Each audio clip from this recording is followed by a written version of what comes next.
안녕하세요. 역사길잡이 최전입니다. 오늘은 지난 시간에 이어서 발해 2탄을 준비했습니다.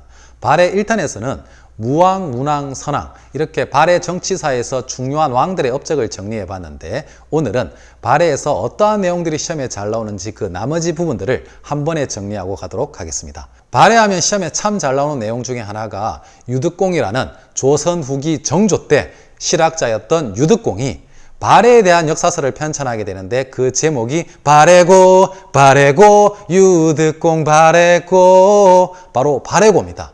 발해고에서 남쪽에는 신라, 김씨의 신라가 있었고 북쪽에는 대씨의 발해가 있었는데, 이것을 남북국 시대라고 불러야 된다. 그런데 김부식이가 삼국에 대한 역사서를 편찬했는데 남북국사를 편찬하지 않은 것은 큰 잘못이다 라고 꼬집고 있는데, 이 발해고가 시험에 참 잘 나옵니다.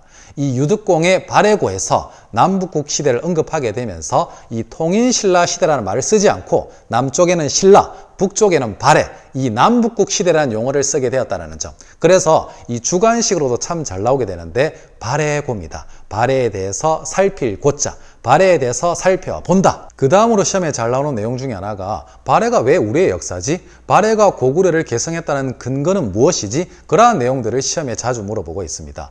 첫 번째로, 발해 왕들이 일본에 보낸 외교 문서에 자신을 무엇이라고 불렀느냐? 나는 고려국왕 대흠무다. 고려국왕은 고구려 국왕이라는 뜻입니다. 자기 자신을 고구려 국왕이라고 했으니 이것만큼 확실한 증거가 어디 있겠습니까? 발해 왕들이 자신을 고려 국왕이라고 불렀다는 점, 고구려 국왕. 두 번째로, 지배층이 고구려 사람이었습니다. 대부분 대씨나 고시성을 가진. 이때만 하더라도 문화생활은 피지배층이 누리는 것이 아니라 지배층들이 누리는 것이었습니다. 그러다 보니까 발해의 정치, 경제, 사회, 문화가 누구 중심으로? 이 고구려인 중심으로 전개되었다는 점. 그리고 발해 문화가 누구 문화와 상당히 유사하다? 이 고구려 문화와 상당히 유사하다는 점입니다. 그 첫 번째 예로 들 수 있는 게, 온돌은 우리만 쓰고 있는 이 난방 구조입니다.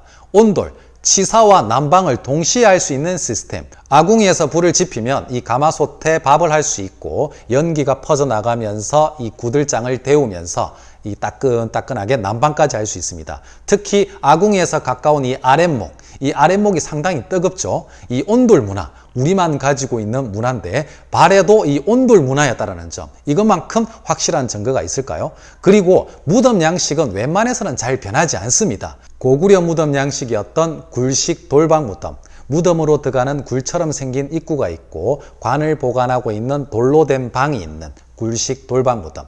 돌로 된 방이 있으니까 돌방에다가 벽화를 그릴 수가 있고, 무덤으로 들어가는 입구가 있고 통로가 있다 보니까 도굴꾼들도 자주 왔다 갔다 하면서 이 안에 있는 문화재들을 빼돌렸겠죠. 그래서 많은 문화재가 약탈될 수 있는 무덤 구조입니다. 그리고 굴식 돌방 무덤의 이 돌방의 천장 구조가 어떠한 구조로 되어 있다? 모서리를 점차 좁혀나가는, 모를 줄여나가는 모주림 천장 구조 또한 고구려 문화와 상당히 유사하다는 점 반드시 기억해 주세요. 926년 발해가 거란에 의해서 멸망하고 발해 왕자 대강현이 중국으로 가지 않고 어디로 갔다? 태조 왕건이 세운 고려로 대부분 유민들을 이끌고 들어갔다는 사실입니다. 발해 왕자 대강현이 중국과 통했으면 중국으로 갔겠죠. 그런데 고구려를 개성한 고려와 잘 통하고 코드가 맞고 친숙하니까 유민들을 이끌고 고려로 갔겠죠. 그리고 당나라가 당시 발해, 신라, 거란 이러한 외국인들을 상대로 치러진 과거시험이 있었으니, 그 과거시험을 손님을 상대로 치러진 과거시험, 이 빈공과라고 불렀습니다. 그래서 당나라, 지금의 중국이 당시에 발해와 신라를 어떻게 생각했다?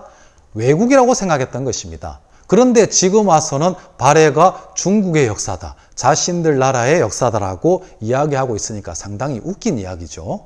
당나라에서 실시한 빈공과가 나온 김에 이 당나라의 외교 전술을 한번 살펴보도록 하겠습니다. 당시 발해와 신라, 이 남북국 시대에서 당나라가 어떠한 외교적 전략을 펼쳤느냐? 오랑캐는 오랑캐로서 제어한다. 이 외교적 전략 EEJ입니다. EEJ. 오랑캐 이자, 뭐뭐로서 이자. 오랑캐로서 오랑캐를 제어한다. 발해를 통해서 신라를 제어하고 신라를 통해서 발해를 제어한다. 그래서 미묘하게 발해와 신라를 갖다가 이렇게 밀당하면서 외교적 전략을 펼치게 되는데, 대표적인 사건이 쟁장 사건, 등재 서열 사건입니다. 쟁장, 싸울 쟁자, 어른 장자, 높은 자리.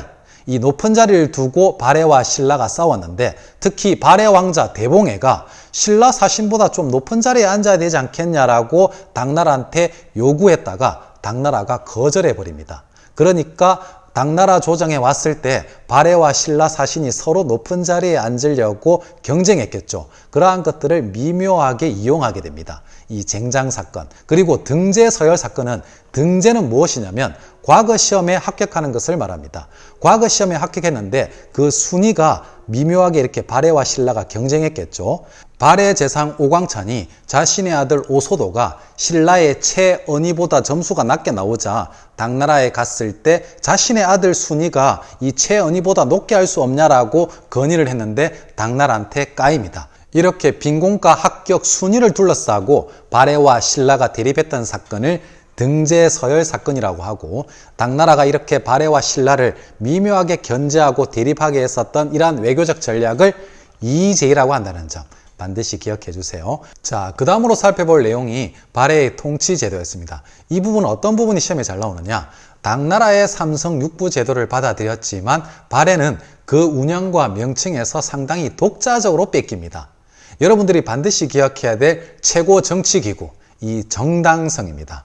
당나라 같은 경우에는 중서성, 문화성, 상서성 이렇게 나누어지고, 발해 같은 경우에는 정당성, 중대성, 선조성, 그 중에서도 이 정당성 중심으로 정치가 이루어졌다는 점.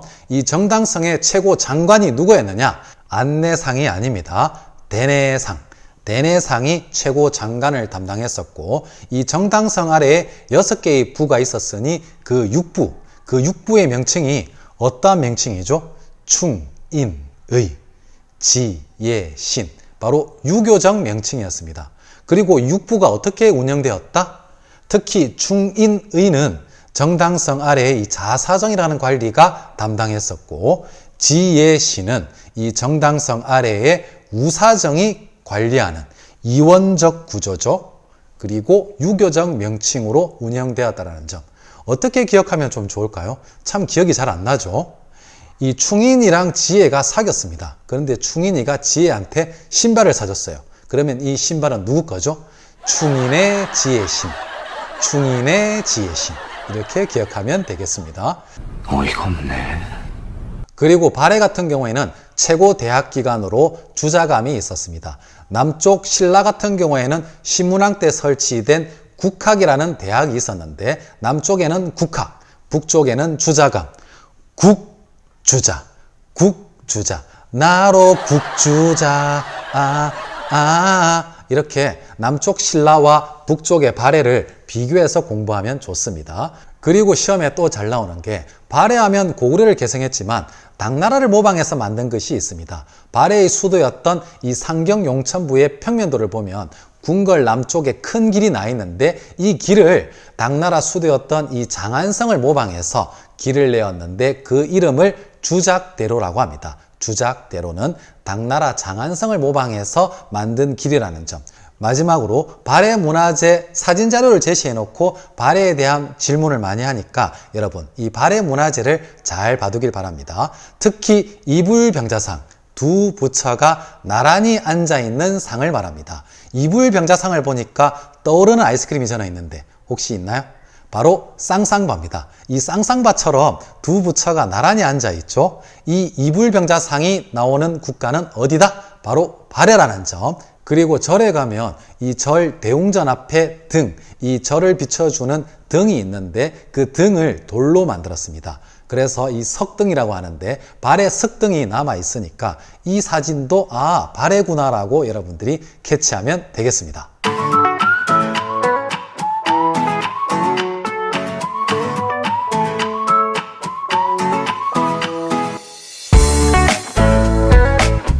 오늘은 발해에서 어떠한 내용들이 시험에 출제될 수 있는지 정리하는 2탄 시간을 가졌습니다. 그러면 오늘의 필기를 확인해 보고 저는 다음 시간에도 재밌고 유익한 내용으로 여러분들을 찾아오겠습니다.